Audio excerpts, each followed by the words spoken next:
আচ্ছা, কখনো কি এমন হয়েছে যে বন্ধুদের সাথে বসে আছেন আর সব মশা যেন শুধু একজনকেই খুঁজে খুঁজে কামড়াচ্ছে? মনে হয় যেন তার গায়ে একটা সাইনবোর্ড লাগানো, মশাদের জন্য সেরা খাবার এখানে। ব্যাপারটা কিন্তু শুধু কপাল খারাপ হওয়া নয়, এর পেছনে আছে সলিড সায়েন্স। চলুন আজ আমরা একটু গোয়েন্দার মতো হয়ে এই রহস্যটা সমাধান করি। তাহলে আসল প্রশ্নটা হলো কেন কেন মশা কিছু মানুষকে অন্যদের চেয়ে বেশি পছন্দ করে? এটা কি শুধুই একটা কাকতালীয় ব্যাপার? একদমই না। এর পেছনে বেশ কিছু বৈজ্ঞানিক কারণ আছে। তো চলুন আর দেরি না করে আমরা একসাথে এই রহস্যের জট খুলতে শুরু করি। আমাদের তদন্তের প্রথম সূত্রটা কিন্তু এমন একটা জিনিস যা আমরা দেখতে পাই না, কিন্তু আমরা সবাই প্রতি মুহূর্তে তৈরি করছি। ঠিকই ধরেছেন, এটা হলো আমাদের নিঃশ্বাস। মশার জন্য এটাই হলো একদম প্রথম আর সবচেয়ে বড় ক্লু। ব্যাপারটা অনেকটা এরকম। ধরুন, মশার কাছে আমাদের নিঃশ্বাসটা হলো ডিনার বেলের মতো একটা আওয়াজ। আমরা যখন নিঃশ্বাস ফেলি তখন যে কার্বন ডাইঅক্সাইড গ্যাসটা বেরোয়, মশা সেটা অনেক দূর থেকেও টের পেয়ে যায়। যার শরীর যত বড় বা যে একটু বেশি ছোটাছুটি বা ব্যায়াম করে, সে তত বেশি কার্বন ডাইঅক্সাইড ছাড়ে, আর মশার রাডারে সে তত সহজে ধরা পড়ে যায়। সোজা কথায়, এই কার্বন ডাইঅক্সাইড হলো মশার জন্য একটা জিপিএস সিগন্যালের মতো। এই সিগন্যালটাই ওদের বলে দেয়, এইদিকে আসো, এদিকে খাবার আছে। এটাই ওদেরকে আকৃষ্ট করার প্রথম ধাপ। বেশ, কার্বন ডাইঅক্সাইডের সিগন্যাল পেয়ে মশা তো কাছাকাছি চলে এলো, কিন্তু কাছে আসার পর ওরা কিন্তু একটু খুঁতখুঁতে হয়ে যায়। ভাবটা এমন যেন একটা রেস্টুরেন্টে ঢুকে মেনু কার্ড দেখছে, আর সে মেনুতে কি আছে বলুন তো? আমাদের ব্লাড গ্রুপ।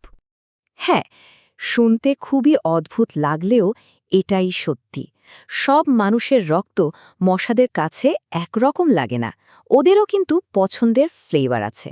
চলুন দেখি গবেষণা এ ব্যাপারে কি বলে। এই চারটা একবার দেখুন তো, কি দেখা যাচ্ছে? গবেষণা কিন্তু একদম পরিষ্কার করে বলছে মশা ও ব্লাড গ্রুপের মানুষদের দিকেই সবচেয়ে বেশি ছোটে। মানে এই চার্ট অনুযায়ী ও গ্রুপ হলো মশাদের কাছে একেবারে ফার্স্ট চয়েস, যাকে বলে ফেভারিট ডিশ। প্রায় দ্বিগুণ, ভাবা যায়? এটা কিন্তু অনেক বড় একটা পার্থক্য। তার মানে যদি একজন এ গ্রুপের আর একজন ও গ্রুপের মানুষ পাশাপাশি বসে থাকে, খুব সম্ভবত মশাটা আগে ও গ্রুপের মানুষটিকেই টার্গেট করবে। তার মানে এটাও একটা খুব গুরুত্বপূর্ণ সূত্র। আচ্ছা, আমরা আমাদের তদন্তের একদম শেষ এবং সবচেয়ে ব্যক্তিগত সূত্রটার কাছে চলে এসেছি।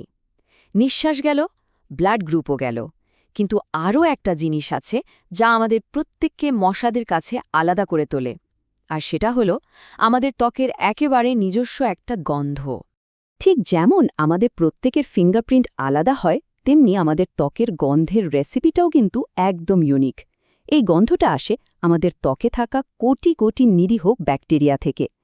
এই ব্যাকটেরিয়াগুলো আমাদের ঘামের সাথে মিশে এক ধরনের পারফিউম তৈরি করে, যা মশাকে কাছে টানে।